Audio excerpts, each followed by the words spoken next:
Bon, je me présente, je m'appelle Rolly Mpoyi, je fais mon stage vraiment en biologie informatique à l'Université Paris-Cité. Et avec le CNAM, dans le laboratoire mesure, le CNAM, je fais, je présente mon, analyse, mon stage qui est sur l'analyse des multirésistances chez chaque colis à partir d'approches de fouilles de données. l'E. coli est une entérobactérie qui est très présente dans le tube digestif humain, qui provoque des infections allant de l'infection urinaire à la septicémie. L'antibiorésistance est une menace, une des plus grandes menaces à la santé publique. On estime que, par exemple, les difficultés thérapeutiques associées aux bactéries multirésistantes sont à l'origine d'environ 5 millions de décès par an. Et les multirésistances en elles-mêmes sont de plus en plus fréquentes, comme par exemple chez les bêta-lactamases à souhait étendu chez l'espèce E. coli, qui sont de plus en plus présentes dans l'espèce en elle-même.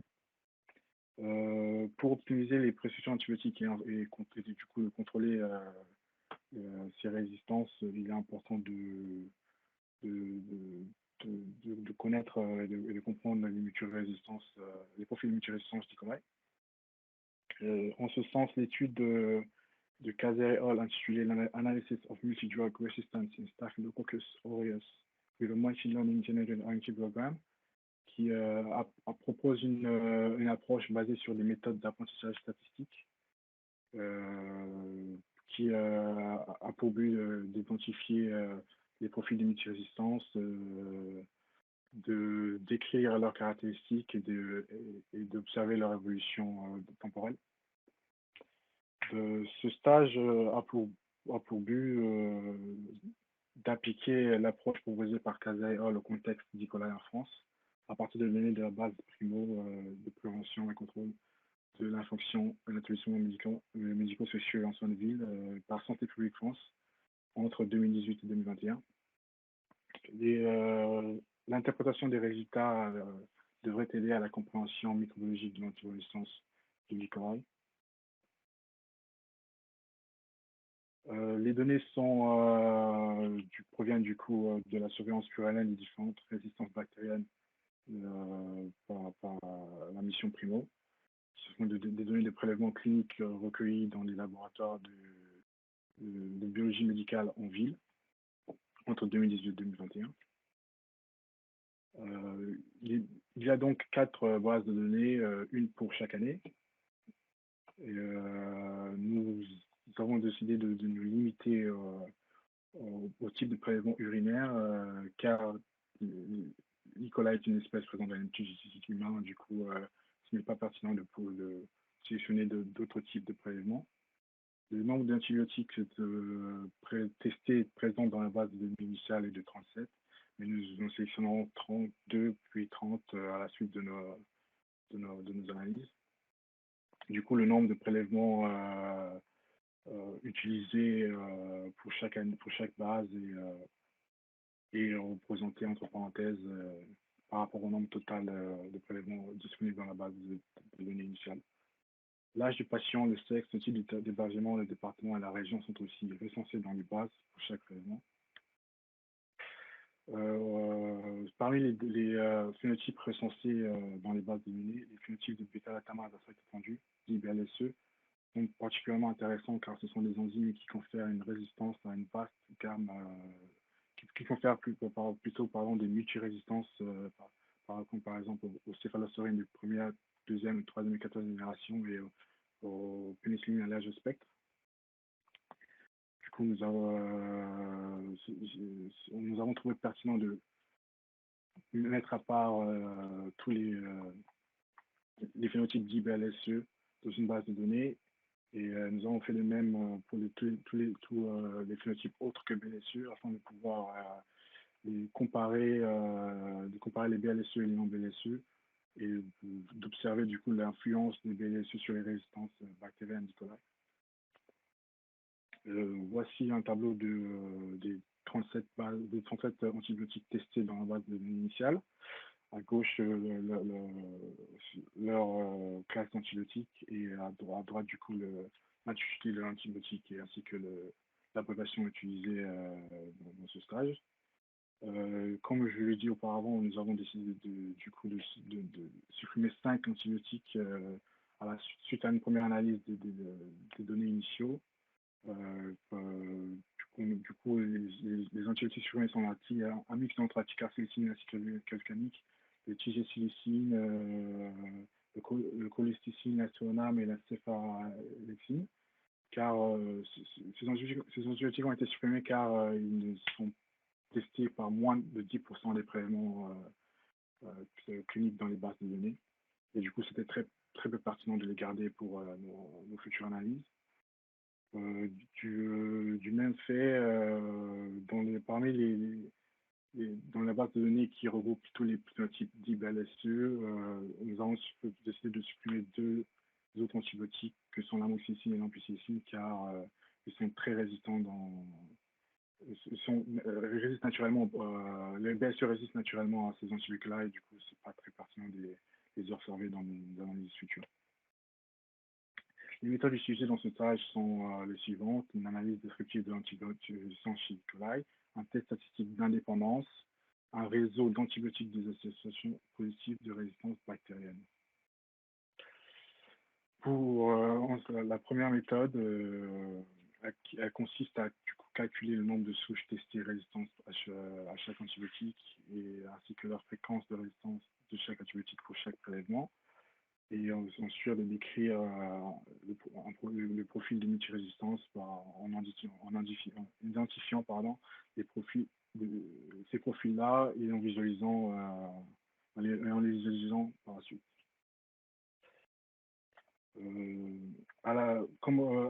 Le résultat de cette première étape, du coup, de cette première méthode, sont les fréquences de résistance antibiotique pour chaque année.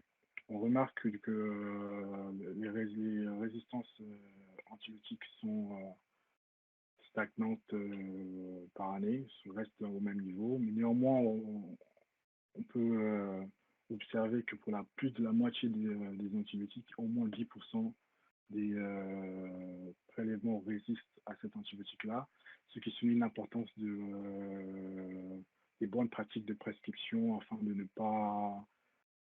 pas rendre ces antibiotiques inefficaces dans un futur proche.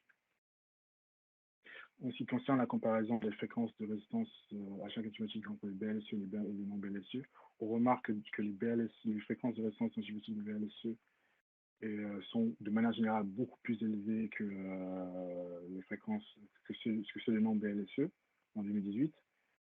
Et du coup que les BLSE sont tous résistants à certains céphalosauries et pénicilline à suspecte. Pour ce qui concerne la visualisation des multirésistances des non-BLSE, on remarque que la plupart, les 10 profils de résistance des souches hors BLSE, les plus fréquents en 2018 sont du coup un profil de panus susceptibilité à plus de 50% de fréquence. Et ensuite sont des associations de pénicilline à large spectre. Et tous ces 10 profils-là représentent à peu près 73% des profils totaux dans la base de données, ce qui du coup démontre qu'il y a très peu de variations dans les profils multirésistants chez les non-BLSE. À droite, c'est un graphique de distribution du nombre de résistances d'antibiotiques des souches hors BLSE en 2018. Comme encore une fois, il y a plus de la moitié des prélèvements qui ne résistent à aucune antibiotique. En ce qui concerne les BLSE, en 2018, les 10 profils de résistance les plus fréquents sont des profils qui associent des résistances entre les céphalosporines et les fluoroquinolones. Ces 10 profils-là représentent à peu près 16% des profils dans la base de données initiale. Du coup, il y a une très grande variabilité qui est pas 16%, c'est pas comparé aux 76% à peu près des non-BLSE, c'est vraiment très, très faible, ce qui du coup démontre qu'il y a une très grande variabilité des profils de multirésistants chez les BLSE. Et la distribution du nombre de résistances antibiotiques démontre aussi qu'il y a très peu, qu'il y a au moins que chaque BLSE, chaque prélèvement de BLSE a au moins, résiste à au moins un seul antibiotique. La deuxième méthode consiste à faire un test statistique d'indépendance des associations de résistance. La problématique est telle qu'elle, ainsi que l'hypothèse nulle qui démontre qu'il y a une indépendance des traits de résistance pour chaque résistance. Afin de rejeter cette hypothèse nulle, 100 jeux de données simulés sont générés avec du coup la fréquence de résistance d'antibiotiques calculée par la méthode précédente. Ensuite, des indicateurs de mesure de qualité sont calculés afin de pouvoir identifier les associations significatives entre les résistances dans les profils de multirésistance. Les dissolutions de multirésistance uniques en 2018 sont telles et sont du coup recensées dans ces deux graphiques. La courbe rouge représente la dissolution initiale, du coup, et la courbe noire représente les 100 jeux de données générés, du coup superposés entre elles afin d'obtenir une seule courbe représentative des 100 de toutes les dissolutions prédites. Ces deux courbes ont une allure assez similaire chez les BLSU en 2018, ce qui suppose une indépendance possible entre les distributions initiales et les distributions prédites. En ce qui concerne les non-BLSE pour les deux mêmes graphiques, on remarque du coup que les deux courbes n'ont pas une allure similaire du tout et ne se superposent pas du tout. Il y a donc une possible dépendance des associations de résistance chez les non-BLSE. On peut donc le supposer. Ensuite, pour les indicateurs calculés sont les suivants. Pour chaque distribution de données, on calcule du coup le support, qui est la fréquence de la base d'une résistance. Le cross support ratio, qui est le ratio du minimum au maximum du support des traits de résistance individuels au sein d'un profil de multirésistance. Le lift, qui est le ratio du support sous l'hypothèse nulle entre toutes les résistances.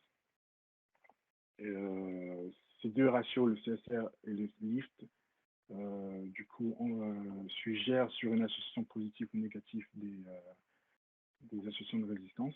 Et nous avons calculé par la suite les versions qui tiennent en compte des données manquantes que sont les ISU support, les CSR et le SIFT.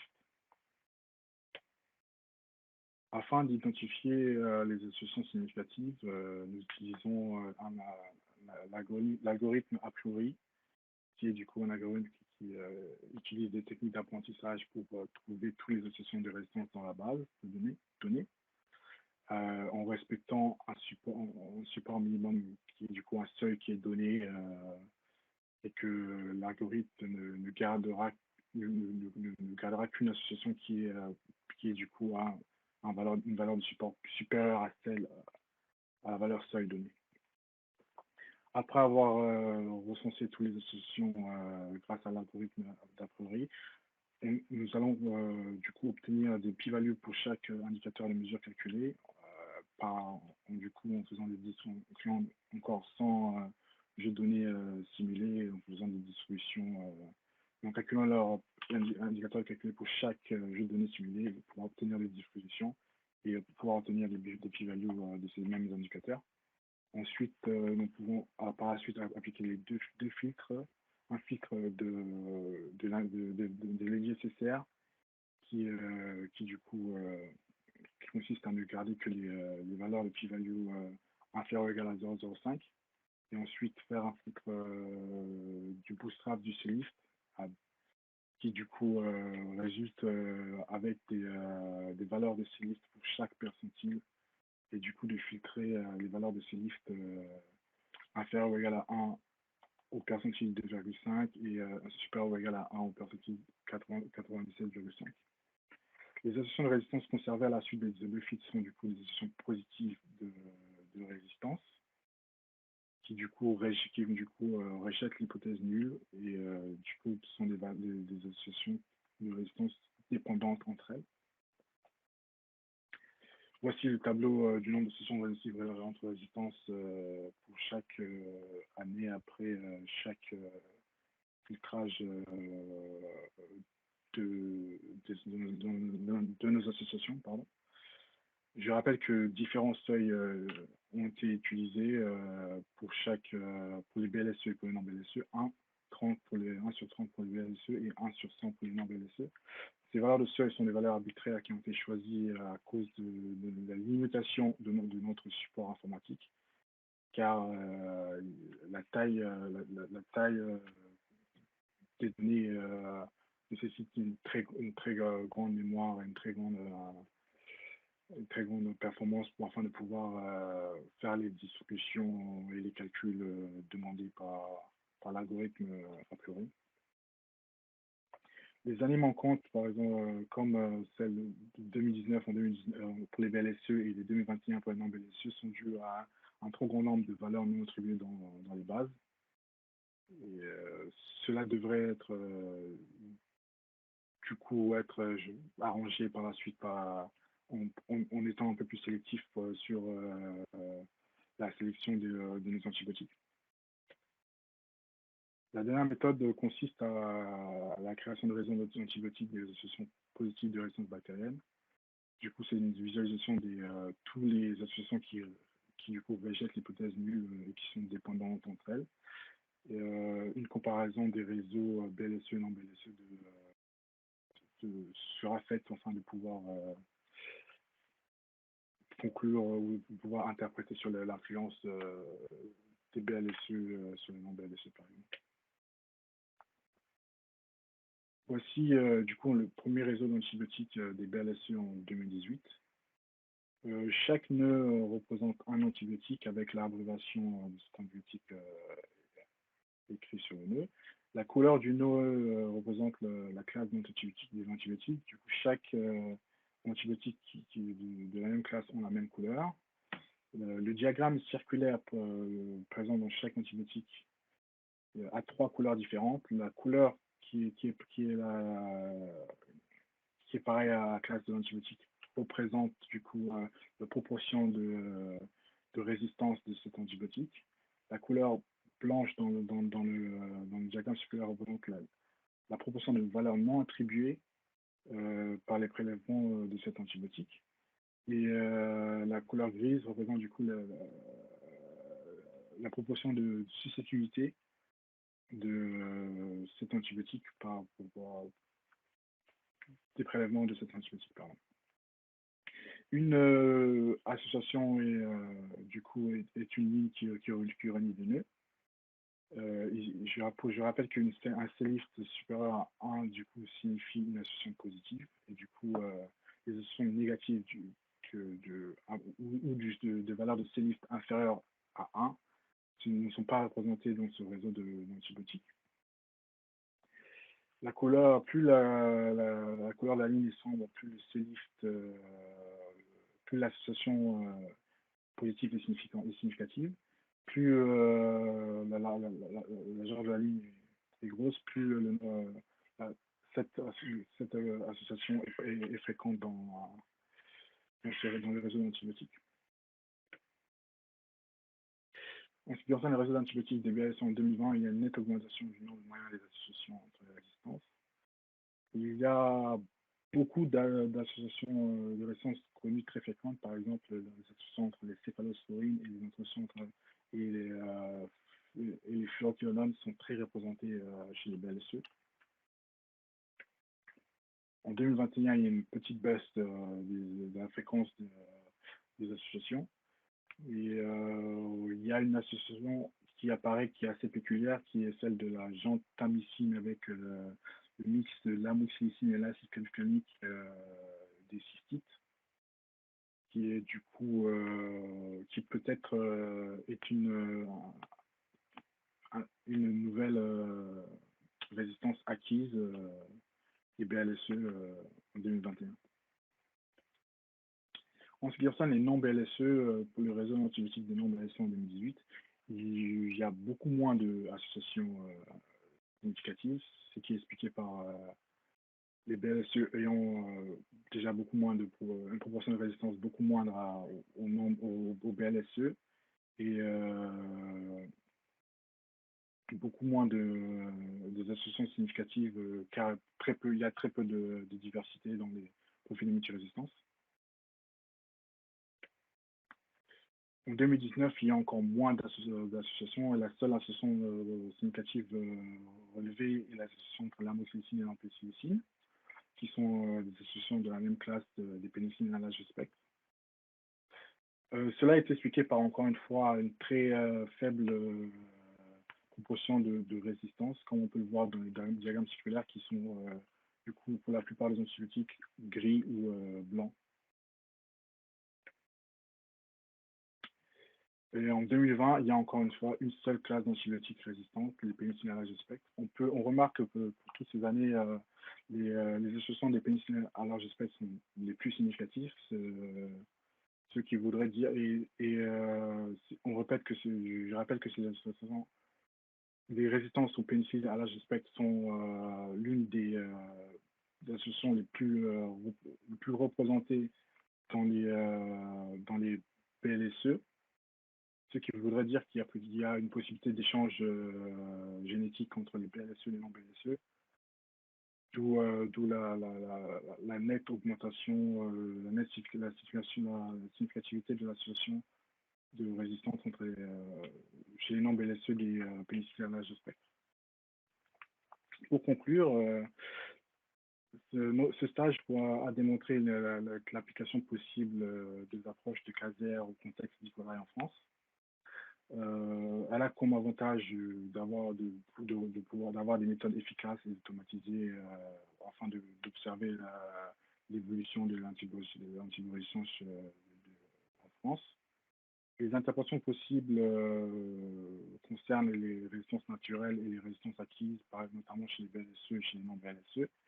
Elle a comme perspective la possibilité de pouvoir faire une stratification géographique pour alerter les régions à risque et ainsi aussi du coup de pouvoir être plus sélectif sur les sélections des antibiotiques à analyser afin de plus viser les résistances acquises et les différences avec les résistances naturelles de l'espèce. Néanmoins, elle a comme limite une mémoire importante et une performance élevée de l'outil informatique nécessaire à son bon déroulement. Et du coup, une analyse pluriannuelle plus longue serait idéale afin de pouvoir bien observer l'évolution de l'antivirusance sur une durée un peu plus importante. Je tiens à remercier Laura, Olivier et Gabriel pour le bon déroulement de ce stage jusqu'à ce jour et à l'équipe de mesure pour l'aide au quotidien. Ce sera tout. Y a-t-il des questions? Merci beaucoup. Laura, tu veux mener la discussion? Bravo. Oui, ouais, bah, je vais taper des questions puisque c'est moi qui ai encadré ce stage, mais voilà. On est prêt à répondre. Simon? Oui, merci pour la présentation. J'ai peut-être raté une information. Est-ce que vous avez vous avez vu une évolution dans la proportion des BLSE avec la pandémie entre 2019 et 2020? Est-ce que ça a bougé ou pas? Il y a eu un nombre nombre de phénotypes de BLSE qui augmente dans le temps, mais pas vraiment une énorme évolution par rapport à la pandémie. D'accord, donc ça a plutôt augmenté un peu, c'est ça? Oui, c'est toujours été une augmentation constante, plutôt constante de 2018 à 2021. Ok, merci.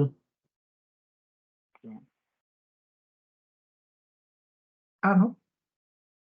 Oui, juste, bon, merci Rolly en tout cas pour ta présentation. Et je me demandais sur les j'ai peut-être raté un truc au début sur les données qui sont associées à celles que tu nous as présentées. Est-ce que il y a des choses en plus ou ce qu'on a vu représente à peu près l'essentiel des caractéristiques dont tu disposes Celle-là, c'est ça. Et en fait, ma question serait, mais je ne Ouais. sais pas si c'est quelque chose qui serait éventuellement disponible. Voilà, c'est ça, âge, sexe, type, département, région. OK, mais tu n'as... Ouais. En fait, la question sur laquelle qu'on se pose pas mal en termes d'antibiorésistance, c'est les risques d'importation, les souches les plus... Et pour la France, ce sont surtout les souches du Maghreb qui seraient possiblement associées à des niveaux de résistance plus élevés du fait de l'utilisation des antibiotiques qui est moins régulée là-bas, mais ça, c'est des informations dont vous ne pourriez pas disposer, quoi, qui sont parce que le département-région, ça ne vous aidera pas. Non, c'était juste par rapport aux travaux, tu vois, qui sont faits en Angleterre, par exemple, et tous les liens qu'ils peuvent avoir avec l'Inde, qui sont pour eux des pourvoyeurs de souches extrêmement... Ce serait intéressant, mais du coup, ces données-là, c'était réservé uniquement à la France. Donc, c'était pas disponible, mais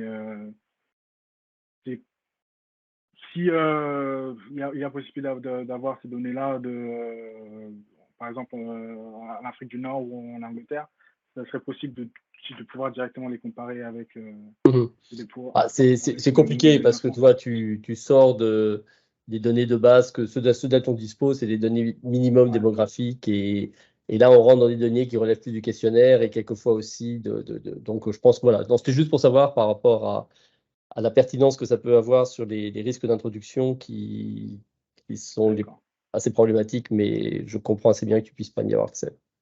Ouais.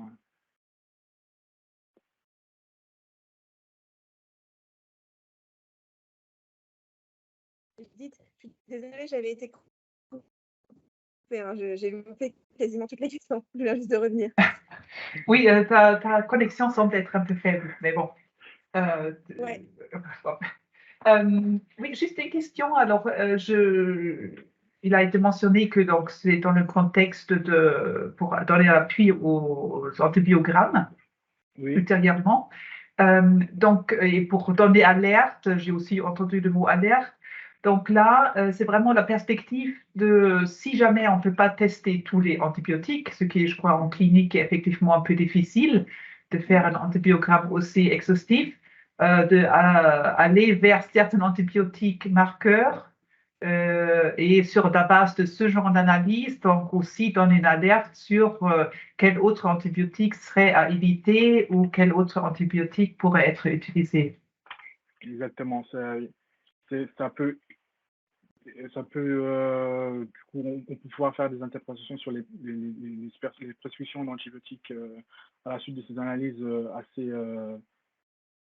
assez édifiantes, puisqu'on a du coup, les propositions d'antibiotiques testés et ceux qui ne sont pas testés aussi. On prend en compte que ceux qui sont testés et on peut du coup voir du coup l'évolution de cette proportion des résistances au fil du temps, quoi. En revanche, est-ce qu'on peut apprendre quelque chose sur le mécanisme de antibiorésistance? Alors, j'ai aucune idée parce que je connais très peu le champ, mais tout ça, c'est complètement aléatoire. Il n'y a pas de raison, principe derrière qu'on pourrait découvrir à travers ces associations. On pourrait, à partir de là, oui. Vas-y, excuse-moi, j'allais répondre à ta place.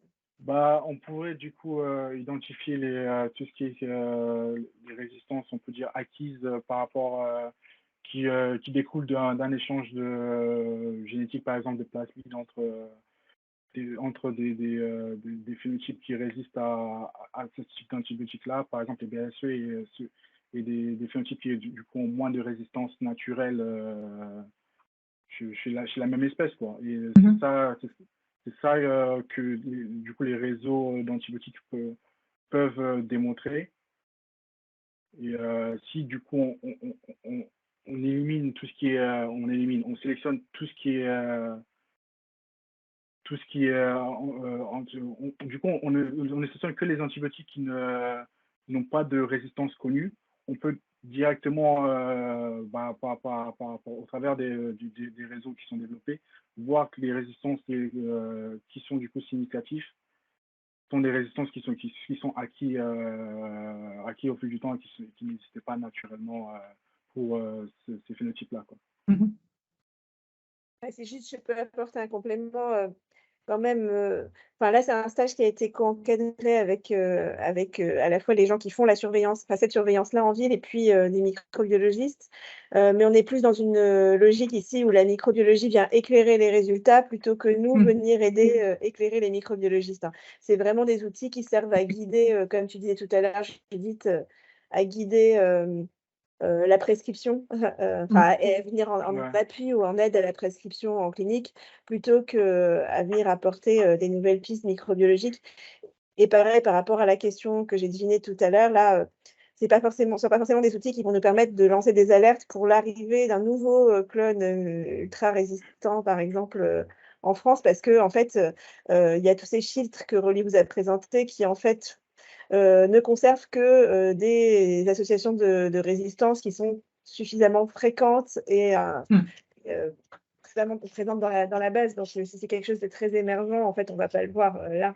Ce n'est pas le bon outil. Merci. Donc, voilà. Alors, il est 36. Je ne sais pas, Laura, est-ce que... Bon, merci beaucoup, Rolly. Donc, voilà, un mot pour introduire José, pardon. José préfère José, en fait. Donc, malgré le fait qu'elle est américaine, donc José, postdoc, a commencé son postdoc en février, non, pas février, si, février dernier. Actuellement, elle travaille sur donc, les données de l'essai préface privée dont elle va parler. Et puis, peut-être l'année prochaine, il y aura aussi des choses sur la prévention des maladies bactérielles, etc. Ce sont des projets qu'elle a prévu de développer. Voilà, Josie, si tu... Non, pardon, José, je vais y arriver. C'est pas grand-chose. Si tu veux partager ton écran. Oui. Alors...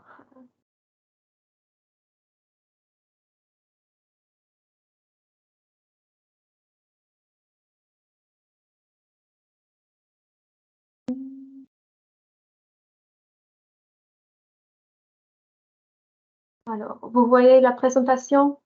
Très bien, oui. D'accord. Alors, oui, aujourd'hui, je vais présenter les stratégies à augmenter le taux de vaccination contre les HPV en France. On va commencer avec un peu de contexte et après, je vais parler sur des méthodes, résultats et la discussion. Alors, le contexte. Les papillomavirus humains ou bien les HPV sont la IST la plus fréquente. Près de 80% des personnes seront infectées par un virus HPV au cours de leur vie. Dans environ 90% des cas, le virus HPV disparaît dans 2 ans. Sans conséquences à la santé, mais dans le 10% des cas restants, l'infection amène ces maladies ici. Vous voyez,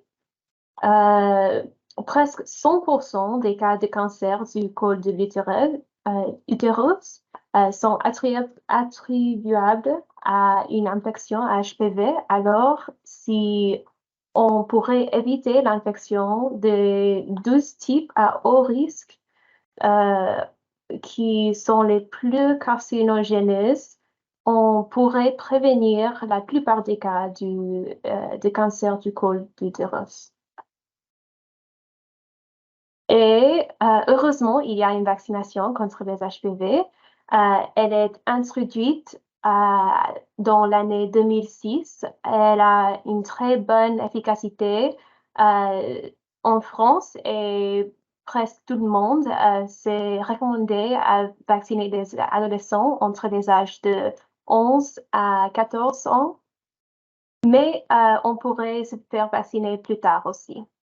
Le taux de vaccination chez les adolescents à 15 ans ici en France est plus bas que les autres pays européens, avec seulement 45% des filles et 6% des garçons vaccinés contre les HPV. En contre, au Royaume-Uni, presque 80% n'importe quel sexe sont vaccinés contre les HPV. Et ça vient à notre question d'enquête. Quelles interventions introduites au niveau de la commune pourraient augmenter le taux de vaccination contre les HPV chez les adolescents en France? Et voici les méthodes. Le projet Prév-HPV est un essai randomisé en grappe au niveau de la commune. C'était un design de plan factoriel partiel avec 3 composantes que vous voyez ici. L'éducation, motivation, mobilisation, ou bien EMM, était une campagne dans les écoles avec l'éducation. C'est compris aussi les jeux sérieux où les adolescents pouvaient jouer au collège, mais aussi il y avait le lien où ils pouvaient jouer les jeux sérieux n'importe quel temps. Aussi, il y avait une composante ici, MG, c'est la formation des médecins généralistes. C'était hors des collèges, seulement les médecins généralistes volontaires participaient. Et la troisième composante, c'est facilitation d'accès au FA. C'était les campagnes vaccinales dans les collèges. 90 collèges étaient randomisés à les 6 groupes ici, avec le 6e groupe, les groupes témoins. Alors, les effectifs. Même si 90 collèges étaient randomisés, seulement 61 collèges participaient et environ 70% des classes ont complété les questionnaires offerts à baseline au T0. Après le lien entre T0 et après T1, il y avait moins d'adolescents, vers 2600, mais avant, il y avait 5400, alors c'est presque une perte de suivi de 50%.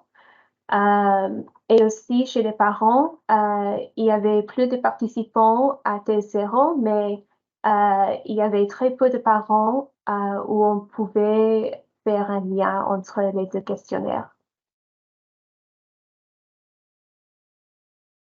Les méthodes statistiques, on a utilisé les 2 échantillons, les adolescents et les parents séparés pour faire les analyses parallèles. Parce qu'il y avait très peu de parents dans l'échantillon des parents, c'était plus pour faire une confirmation des résultats que les adolescents ont aussi répondu même que les parents.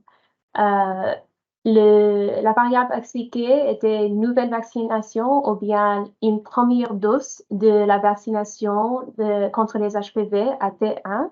Alors, un critère d'exclusion était la vaccination à T0. Alors, les étudiants qui se sont déjà vaccinés avant baseline n'étaient pas inclus dans cette analyse. L'analyse était aussi la régression linéaire pour estimer les différences de risque avec estimation de la variance en tenant compte de l'effet grappe par collège. La première variable explicative était le groupe de randomisation avec dummy variables ou bien disjoint indicator variables. Alors, c'était comme l'équation que j'ai mis ici. Et la deuxième variable explicative était la composante décomposée alors seulement EM, FA et MG comme aussi dummy variables. Parce qu'il y avait beaucoup de pertes suivies, on a tenu en compte quelques variables de confusion, même si c'était un essai randomisé. Alors, les variables sélectionnées pour ajustement étaient sexe, qui était mis comme une variable binaire, et aussi échelle Prohaska, dont je vais expliquer un peu plus. L'échelle Prohaska vient d'une théorie de changement qui était écrite par Prohaska et Di Clementi, qui propose que le changement behavioral a 5 étapes. Les stades commencent à la pré-contemplation ici et terminent avec le maintien. Et l'action ici, c'est le plus important pour ça, c'est optique ou la vaccination. Notre équipe a opérationnalisé cette idée pour créer une échelle, mais je l'ai mis dans la régression comme dummy variables aussi. Alors, l'ignorance, le refus, l'indécision, l'intention et la vaccination étaient pas vaccination parce qu'il n'y avait pas aucun adolescent qui était vacciné avant le début d'analyse, mais l'échelle AT0 entre ignorance, le refus, indécision et aussi l'intention était inclus comme les variables avec ignorance comme le niveau de référence. Aussi, on a investigué la modification de faits par sexe, niveau d'éducation parentale et langue parlée dans la famille, comme binaire, français monolingue ou multilingue. Et les résultats, comme j'ai déjà décrit, il y avait des différences entre les groupes parce qu'il y avait une perte suivie. Alors, vous voyez ici les deux caractéristiques que j'ai soulignées ici ne sont pas bien équilibrées entre les groupes et c'est pour ça qu'on a utilisé les variables de confusion dans les analyses. Voici les résultats ajustés. Vous voyez, groupe numéro 1 et 3 ils ont eux le plus grand effet ici avec 29 points de pourcentage. Et avec les composantes, vous voyez que FA, la facilitation d'accès ou bien les campagnes vaccinales au collège, avait le plus grand effet ici. Et c'était FA dans les groupes de randomisation 1 et 3 qui avaient l'effet ici. Mais aussi, vous voyez qu'il n'avait pas un effet sur 5 mois par la composante MG. C'était la composante de formation pour les médecins généralistes. Et aussi eux-mêmes, l'éducation, motivation et mobilisation n'avaient pas un très grand effet sur 5 mois. Et juste pour confirmer, voici les résultats des parents. Vous voyez la même tendance, même s'il y a les intervalles de confidence qui sont très grands ici. Mais l'éducation vraiment ne change rien. C'est très intéressant. C'est un peu étonnant. Oh, pardon. Mais oui, après que je ne suis pas plus aveuglée, on a fait quelques analyses plus pour mieux comprendre pourquoi eux-mêmes n'avaient pas aussi d'un effet sur la vaccination sur 5 mois. Et on a compris bien que l'éducation prend plus de temps alors parce qu'on a pris le deuxième questionnaire seulement 5 mois après le premier. Il n'y avait pas assez de temps à se faire vacciner si un adolescent va chez le médecin seulement une fois par année ou 2 fois peut-être. Mais on voulait voir s'il y avait des autres changements sur l'échelle Prohaska que j'ai déjà décrit. Alors,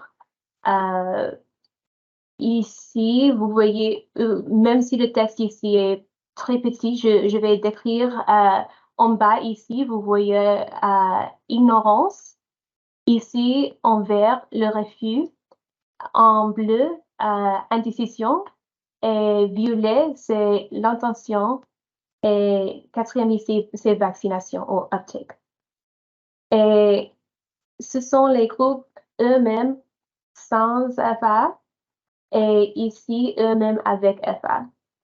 Et eux-mêmes sans FA, vous voyez que les étudiants qui sont déjà vaccinés, sont vaccinés bien sûr, TCR encore. Peut-être quelques étudiants ici n'ont pas bien répondu, mais c'est normal.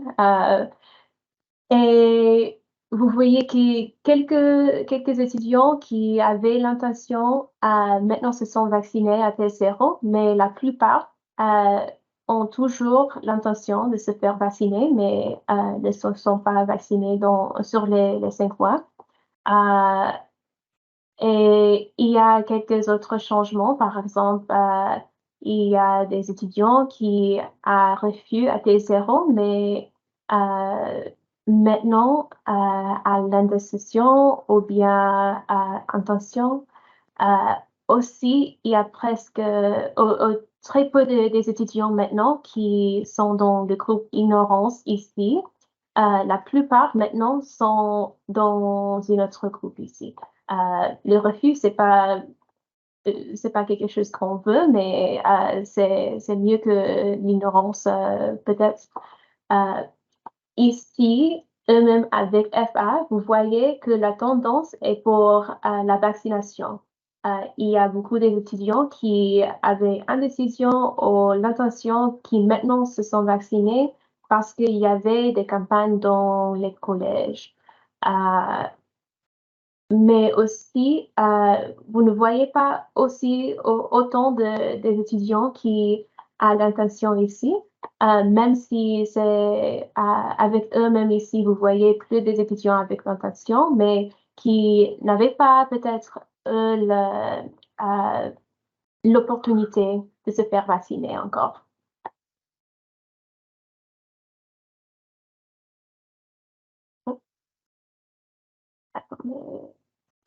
Alors, l'intention de se faire vacciner ou nouvellement vacciné, c'est le nouvel outcome dont je vais décrire maintenant. C'est juste pour voir l'effet de eux-mêmes aussi avec FA et eux-mêmes seuls. Vous voyez ici qu'il y a une modification d'effet par la langue parlée chez l'étudiant. Chez les monolingues, vous voyez que eux-mêmes avec FA a un peu plus grand effet peut-être, mais bien sûr, eux-mêmes seuls a un effet sur seulement les étudiants monolingues.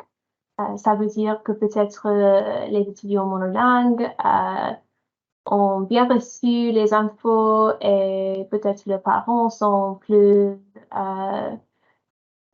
peut-être ses parents veulent faire la leçon vaccinée aussi, je sais pas, mais c'est quelque chose maintenant on veut étudier un peu plus parce qu'il y a vraiment une modification ici où on voit que les étudiants multilingues n'ont pas reçu le même effet de eux-mêmes seuls, c'est presque non effectif. Mais chez les monolingues, eux-mêmes est un peu effectif à augmenter l'intention et peut-être la vaccination aussi. Et dans la réunion qu'on avait lundi, on a parlé sur l'éducation parentale comme une variable qui pouvait expliquer peut-être ou qui pouvait distinguer, montrer la différence entre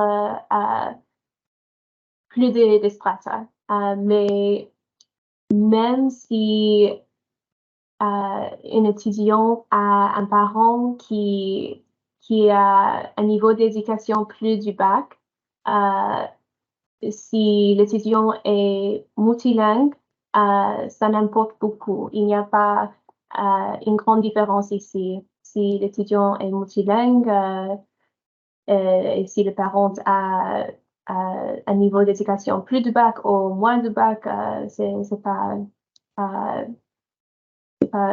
très différent ici. Alors, la discussion. En conclusion, la facilitation d'accès aux campagnes de vaccination gratuites au collège augmente le taux de vaccination rapidement avec une différence de risque sur 5 mois de 25 points de pourcentage. L'éducation, motivation et mobilisation au collège et formation de médecins généralistes ne semblent pas avoir d'impact sur le taux de vaccination sur 5 mois. Et aussi, eux-mêmes augmentent l'intention vaccinale chez les adolescents avec un effet inégal selon les langues parlées à la maison. Il y avait quelques limites dont j'ai déjà parlé, un biais de sélection et aussi des confusions qu'on a essayé de contrôler. Et une force, je crois, c'est un effectif qui est encore très grand et oui, maintenant, je peux prendre des questions.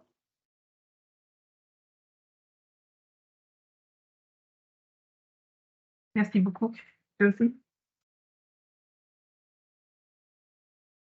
Applaudissements virtuels. Simon. Oui, bonjour. Merci José pour la présentation. Je sais pas trop où vous en êtes des analyses ni du suivi dans Trèves HPV.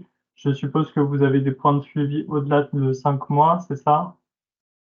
Non, pas pour les questionnaires. Ce sont les analyses secondaires officiellement parce que un autre groupe dans notre consortium, ce groupe va utiliser les données de remboursement de chaque commune et ils vont regarder à 6 mois, je crois, à 12 mois aussi. Mais pour nous, avec des questionnaires, il y a seulement sur 5 mois. D'accord, donc on mesurait la couverture, le gain de couverture vaccinale uniquement 5 mois après le début de l'intervention EMM ou Non, d'accord, 5 mois après baseline. Et baseline. normalement, c'est peut-être 4 mois après l'intervention, mais c'est vrai? Oui, à peu près, oui. Oui, à peu près. Ça dépend des collèges. C'est très pragmatique tout cela, mais environ 2 à 4 mois après l'intervention. Et vous mesuriez l'intention de se faire vacciner à 5 mois ou c'était vaccination ou intention, je ne me rappelle plus. Le premier outcome était la vaccination. Et D'accord. après que j'ai montré les 5 plats avec toutes les couleurs, Oui, l'outcome après ça, c'était intention et aussi d'accord. vaccination. Mais du coup, il y a peut-être une partie de l'absence d'efficacité de MM, comme tu as dit, qui est liée au fait que les gens ne sont pas allés voir le médecin entre-temps, et bien qu'ils aient été un peu motivés par le MM, n'ont pas encore fait la démarche positive et que si je sais pas si on voit à 12 mois ou 18 mois, ben, ils ont peut-être eu le temps un peu de mûrir ça. Oui, oui. Je veux voir ça. J'espère qu'on va voir ça avec les données de remboursement. D'accord. Parce que c'est vrai qu'on imagine bien que facilité d'accès, bah, s'ils l'ont le jour même, c'est peut-être intervention, on verra plus de. J'avais aussi une question, on en avait un peu parlé l'autre jour. Est-ce que les gens dans le groupe facilité d'accès, vous avez vu un peu plus de réactants, c'est-à-dire un peu plus de réactions épidermiques négatives au fait de se retrouver un peu bonjour, voici le camion de vaccination, parmi ceux qui n'avaient pas changé leur comportement, c'est-à-dire qui ne s'étaient pas fait vacciner. Oui, Alors, il n'y avait pas, parce que c'était randomisation avec un design factoriel partiel, il n'y avait pas un groupe où ils ont reçu FA, facilitation d'accès, sans avoir aussi eux-mêmes. Et c'était pour faire un peu d'éducation avant les campagnes, pour assurer que tous les étudiants avaient un peu d'informations. J'ai regardé les données sur la réactance et je crois que pour les étudiants qui ont, bien sûr, encore il y a un biais de sélection parce que ce sont les étudiants qui ont répondu au questionnaire après l'intervention, mais la plupart des étudiants qui ont reçu FA, ils ont dit que ils sont d'accord avec les campagnes au collège. Sinon, on a des variables sur des connaissances et des attitudes qu'on va analyser pour justement chercher ce genre d'effet. Si les gens étaient agacés, peut-être même par notamment eux-mêmes.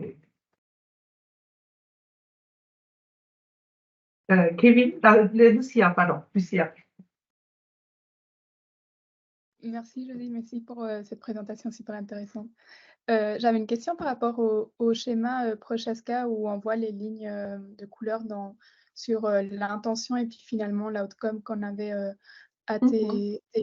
Je me demandais si vous aviez les raisons, par exemple de la non-vaccination et du coup vous pouviez retrouver si une des raisons c'était ne pas avoir accès à la vaccination dans les écoles où il n'y avait pas la FA. Non, je crois qu'on n'a pas une réponse pour cette question. On a posé la question si les gens pensent que la vaccination est difficile à accéder. On a posé cette question à tout le monde, avant et après. Donc, on pourra analyser ça aussi. Sinon, on a uniquement dans les groupes FA la question pourquoi vous n'avez pas participé à la campagne. D'accord. Merci pour la réponse. Kevin, c'était ta question, tu envoies idem. Alors, très vite, parce que je dois partir à la même réunion. Non, je voulais juste savoir, ça a peut-être été dit, mais je suis passé à côté de l'info. Est-ce que l'intervention a eu lieu simultanément dans tous les clusters? Est-ce qu'il y a eu une prise en compte de cet aspect temporel à un moment où on a beaucoup entendu parler de la vaccination HPV, enfin, je pense sur les dernières années. Et est-ce que ça a été pris en compte dans l'analyse éventuellement, la dimension temporelle dans le déploiement de l'intervention? Non, je crois qu'on a essayé d'utiliser les groupes de témoins pour comprendre les changements qui ont lieu en absence d'aucune intervention. Mais je crois que ça sera difficile à faire une analyse avec les différences temporelles entre les interventions. Mais ça qu'on veut faire après que j'écris tout ce que j'ai déjà présenté, c'est pour comprendre l'adhésion au guide pour les interventions et comment les interventions se sont passées réellement au collège et pour expliquer peut-être par exemple à quel niveau d'adhésion ou pas d'adhésion l'intervention ne pourrait pas fonctionner bien fonctionner. Alors c'est un peu comme la question de temporalité, mais aussi avec toutes les autres parties d'adhésion comme on a créé avant le début du projet. Parce que c'était difficile parce que c'était pendant Covid et tout ça, et pour ça, ce qui est passé dans les collèges n'était pas complètement le même régimenté pour chaque intervention. Je ne vois pas d'autres. Si, je vois encore Judy. Après, moi aussi, je vais devoir partir à la même réunion que les autres, en fait. Donc, on va s'enchaîner. Mais Julie, s'il te plaît. Merci pour la présentation. Petite question rapide. Parce qu'il y a une grande différence vaccinale entre les hommes et les femmes, surtout en France, qui, j'ai l'impression, n'existe pas dans d'autres pays comme au Royaume-Uni, comme tu avais montré sur la première diapo. Et je voulais savoir si tu avais vu si tu avais le temps de faire déjà les analyses secondaires et voir s'il n'y avait pas des différences entre les sexes des élèves, justement. Oui, je ne l'ai pas montré ici, mais vous voyez avec l'augmentation de vaccination, de la couverture vaccinale dans le projet, que il y a la même différence entre les garçons et filles. Alors, il y a l'effet de l'intervention était même chez les filles et chez les garçons, mais il y avait encore la différence qui existait avant, après. D'accord. Merci beaucoup. Merci beaucoup, José. Merci beaucoup à Rolly aussi pour les deux super présentations, intéressantes comme toujours. Et je vous rappelle juste que notre prochain rendez-vous, parce qu'il est déjà fixé, c'est le 29 septembre. C'est toujours un vendredi, toujours à 14 h. Et nous allons parler d'un côté du milieu hospitalier et des déterminants de l'hygiène des mains. Et en absence d'une autre proposition, je vais parler moi-même d'une étude que nous avons menée au Niger sur des infections virales qui seraient associées au foyer épidémique de méningite bactérienne. Le grand mystère va être levé donc fin septembre. Et là-dessus, je vous souhaite voilà, un bon été et à ceux que je vois dans les couloirs, bon voilà, à tout à l'heure. Bon week-end.